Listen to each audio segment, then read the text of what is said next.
Supreme court द्वारा याचिका निरस्त किए जाने के बाद उत्तराखंड विधानसभा की 228 भर्तियों का कानूनी तौर पर तो पटाक्षेप हो गया है, लेकिन एक नया सियासी घमासान शुरू हो गया है।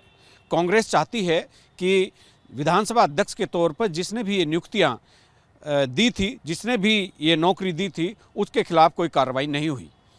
हरीश रावत का 2 दिन पहले आया बयान इस बात को और हवा दे गया और उन्होंने कहा कि मुझे ये जानकर आश्चर्य हो रहा है कि नियुक्ति पाने वाले तो गुनहगार साबित हो गए और उनकी नौकरी चली गई, लेकिन नियुक्ति देने वालों का कुछ नहीं हुआ। मंत्रिमंडल में अभी भी वित्त, संसदीय कार्य, शहरी विकास, आवास जैसे महत्वपूर्ण विभाग संभाल रहे हैं। उनका इशारा खुले तौर पर प्रेमचंद अग्रवाल की तरफ था।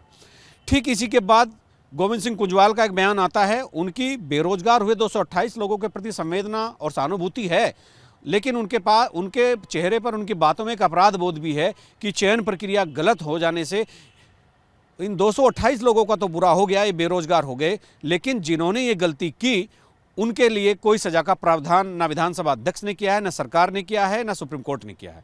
और व्यक्तिगत तौर पर उन्होंने ये बात कही कि मैं व्यक्तिगत तौर पर सजा भुगतने को तैयार हूं। और यहां ये गौर करने वाली बात है कि कांग्रेस के भीतर हरीश रावत के बाद कुंजवाल का ये कहना भारतीय जनता पार्टी पर एक तरह की दबाव की राजनीति बनाने का एक प्रयास है, ताकि प्रेमचंद अग्रवाल का इस्तीफा हो जाए।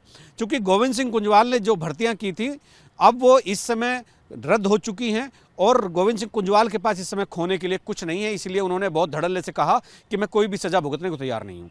अब कांग्रेस की जो ये प्रेशर टैक्टिक्स चल रही है, ये केवल प्रेमचंद अग्रवाल के इस्तीफे को लेकर चल रही है। आज इसी क्रम में विधानसभा के सामने एक धरना चल रहा है। जिनकी नौकरियां गई हैं वो धरने पर बैठे हैं और वो भी इंसाफ चाहते हैं। वो चाहते हैं कि हमारी नौकरियां गई हैं तो हमारी क्या गलती है। तो ये सरकार को या विधानसभा सचिवालय को बताना होगा, लेकिन फिलहाल कांग्रेस इसमें अपर हैंड होती नजर आ रही है और भाजपा इस पर पूरी तरह से बैकफुट पर दिख रही है। अपने सहयोगी कैमरामैन क्रिस्टोफर लॉरेंस के साथ एबीपी गंगा के लिए देहरादून से अजीत सिंह राठी।